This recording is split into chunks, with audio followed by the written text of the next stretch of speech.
Less stress, more time, more money. Welcome to the Cashflow Contractor. Short. Well, we build a lot of websites for people and help them with their messaging and stuff. And it's always one of the most challenging things to get them to talk about their company story. A lot of times it's just not very clear. And there's a book that we've referenced in a previous episode that I've been reading through on and off for the last couple of years called 17 Reasons Why Your Company is Not Investment Grade. Basically like why someone would buy your company or not and what you can do about it. And it's a pretty easy book to read and skim through too. I think basically what he did is he's an investment banker, and I'm pretty sure that his outline was just all of their checklists for whenever they're evaluating a company. Yeah. And then he just elaborated. Their due diligence. Yeah, and they just elaborate on each point. But really cool book. Hey, that's a great way to write a book. You would know from your experience. No, but I think this is one of his areas. I mean, it's that valuable that investors are thinking about this. What's your company story?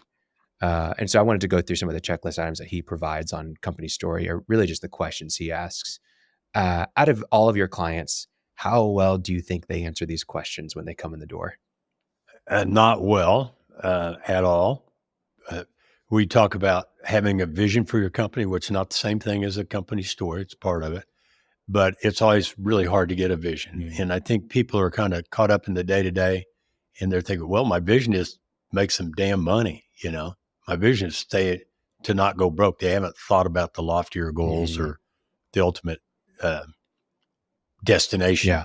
And so that's more common than not. Yeah. Yeah. I think it's a lot of times company story vision feels very arbitrary, like it doesn't matter. And it also feels so subjective that why would anybody care? But at the end of the day, why would anybody else care? At the end of the day, like so many of the things that we do on a day-to-day basis, or a lot of our purchase decisions have to do with the company story. Like a lot of times people buy Michael Jordan shoes, like some Jordans, because of what they represent. And that's a story. That's a company story. A lot of times we buy products. We go see certain movies because the story resonates with us. We've talked several times about Donald Miller's book, Story Brand Script. And it just makes sense that the story is why everyone's in a story and they're the hero of their story.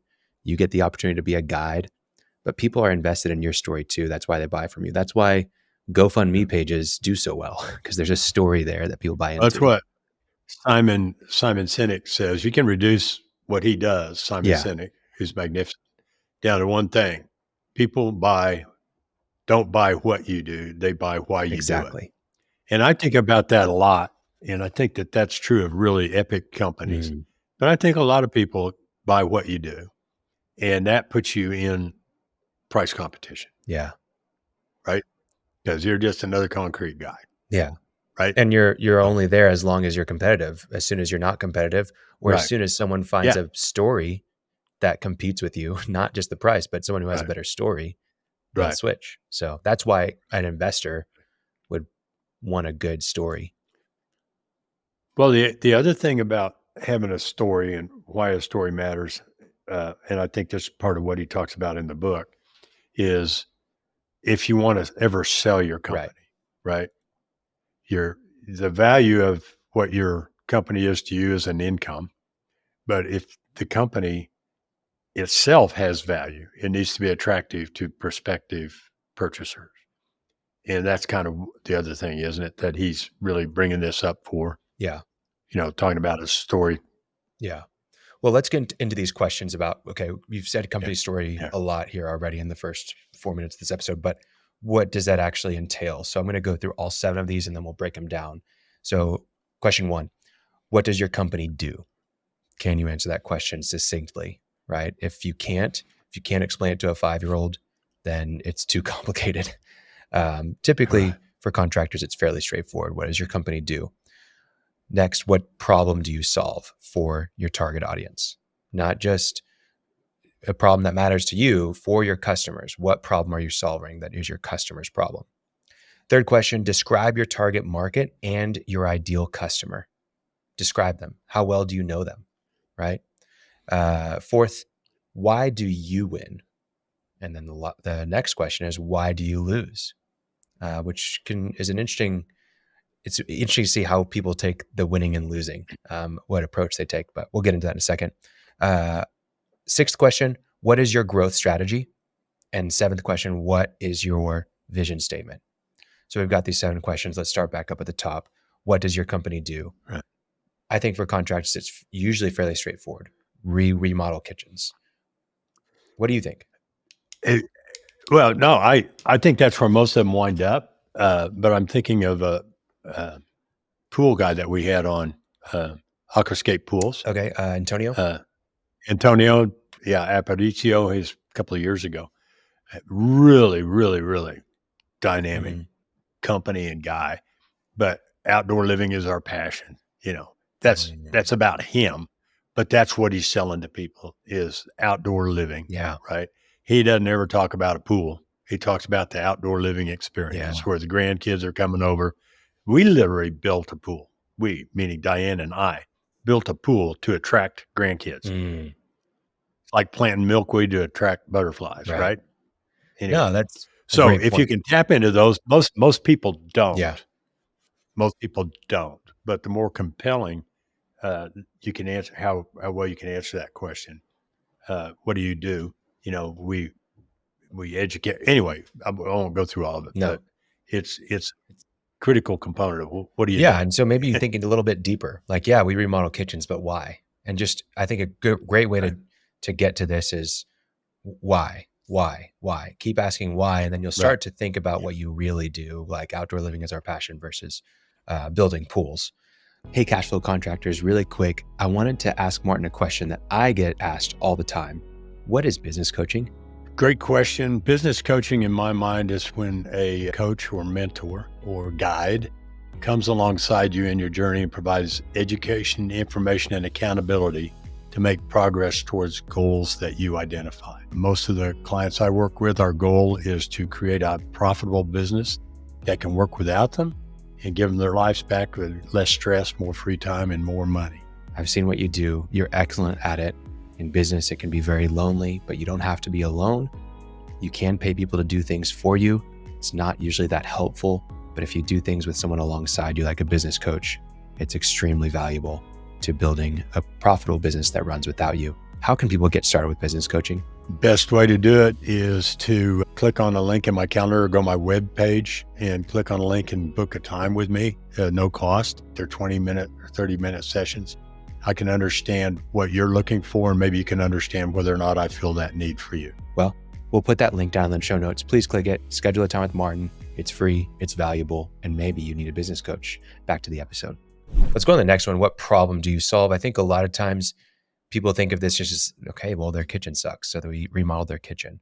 Or they didn't have a pool, now they have a pool. That's the problem that we solve.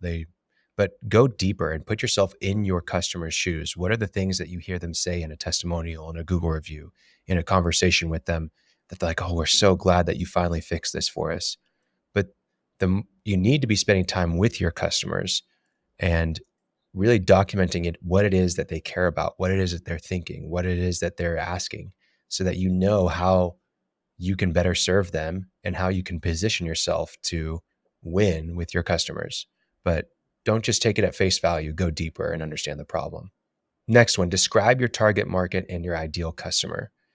This is really helpful. And what I would add to this is describe your anti-customer, your non-ideal customer.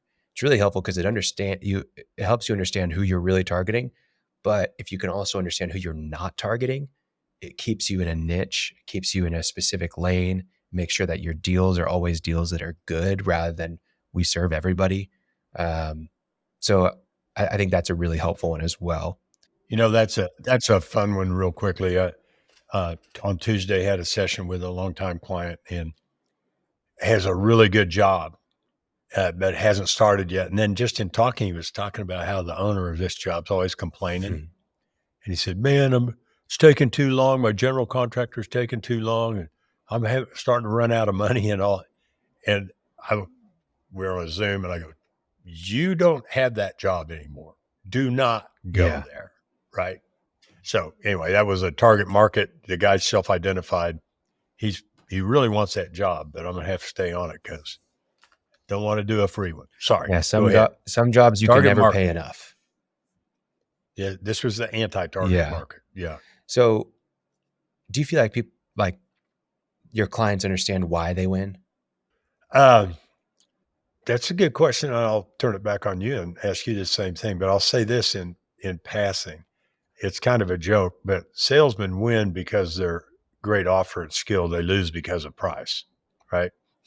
Those are not necessarily true. I hope you catch my sarcasm in that. But a lot of times they don't. And it is critical to understand why you win jobs. Because if it's price, that's not where you necessarily want to be unless you're the low cost producer and you're really good, which is probably not the case. Yeah. No, I mean, I think the reality is that you probably win for a multitude of reasons.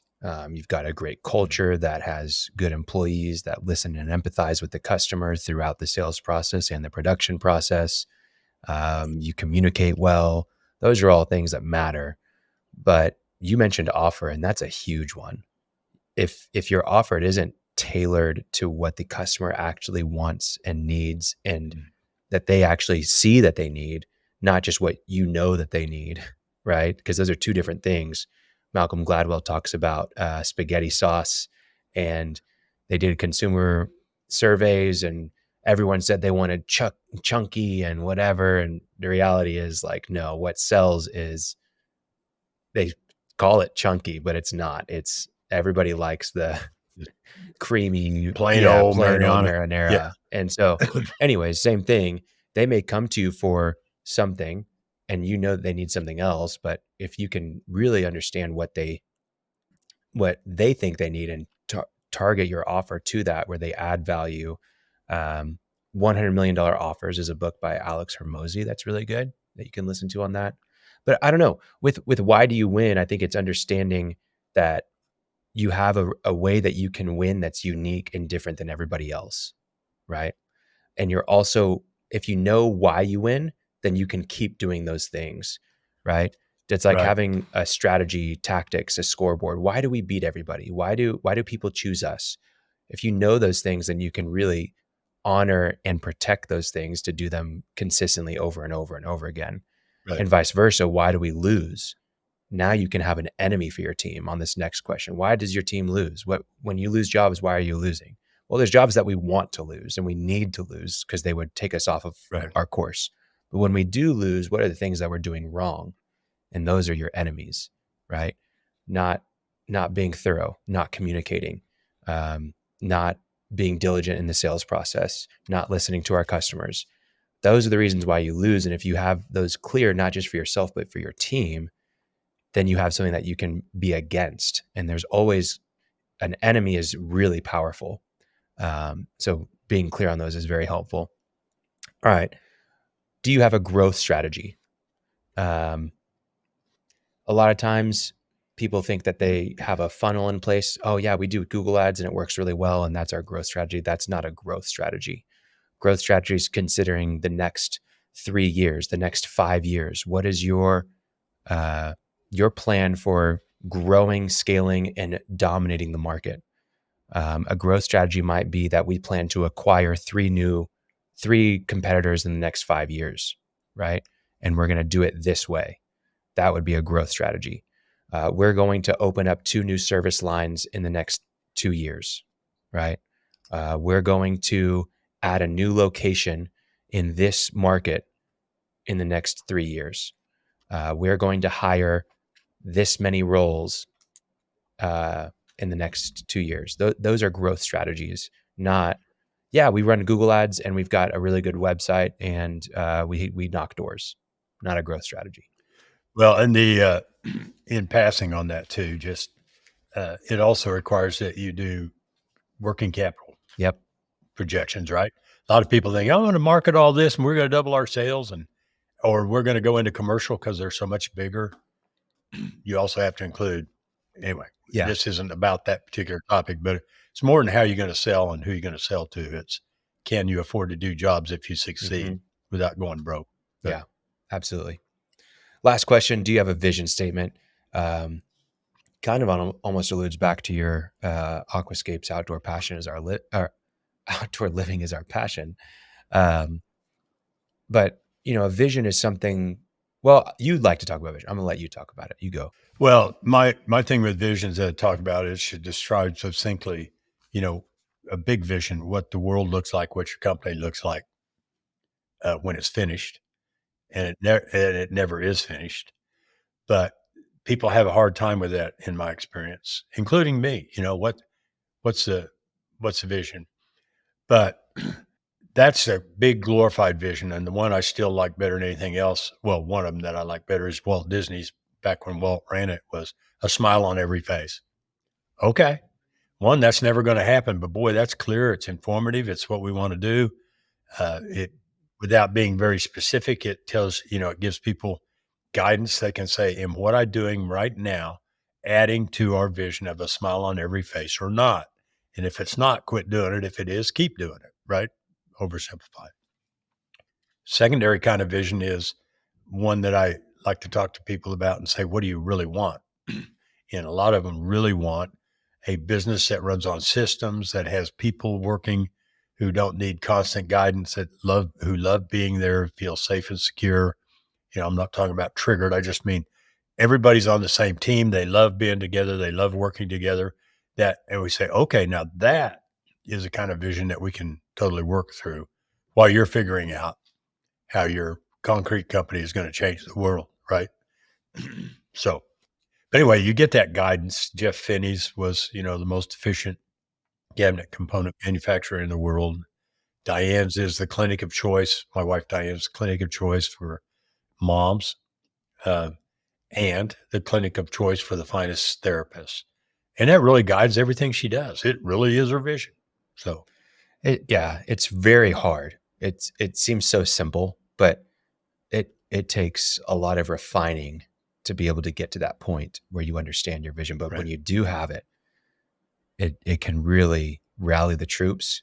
It can be the North Star. It can be what you wake up and you think about, and not just you, but your team and everybody else. This is what we're going to do. And a good vision not only rallies your troops, but it speaks to the customer too, right? Like being the clinic of choice for moms, that moms are like, oh, wow, they care about me, and and it makes sense. I don't know. It's hard to say. So anyways. Well, I also had a card I got the other day from a company, Kimray. Oh yeah. In Oklahoma City, which is famous, world famous. They make oil field valves. They're world famous for their culture. And really everybody, including you and I, who don't work there, never have, know what their culture is. And it's to have a transformational culture. And I actually have it in my hand here on one of these other cards. Our goal is to inspire transformational change in leaders and corporate culture. Now, it could be a little more specific than that, but it's what they do, and it's why they are who they are. And there ain't anybody can touch them. Yeah. Very cool. Well, great book, 17 Reasons Why Your Company Isn't Investment Grade and What You Can Do About It. It is by Zane Terrence. Really interesting book to read. And if you're ever curious about what are some important things that you can work on in your company that you're not working on, that's a really good one, full of ideas that you can be thinking about from every area of your business. Then, we've mentioned a few other things. Our episode with Antonio inside of here, we'll link to that. We mentioned Jeff Finney. We'll link to his episode as well if you're interested in that. But thank you for listening. Hope you enjoy the show. Hope you're finding less stress, more time, and more money. Please subscribe to our channel on YouTube, as well as to our newsletter in the show notes. We'd love to hear from you guys. Thanks again, Martin. See you, man. Thanks for listening to The Cashflow Contractor. Check out our website in the show notes or visit thecashflowcontractor.com.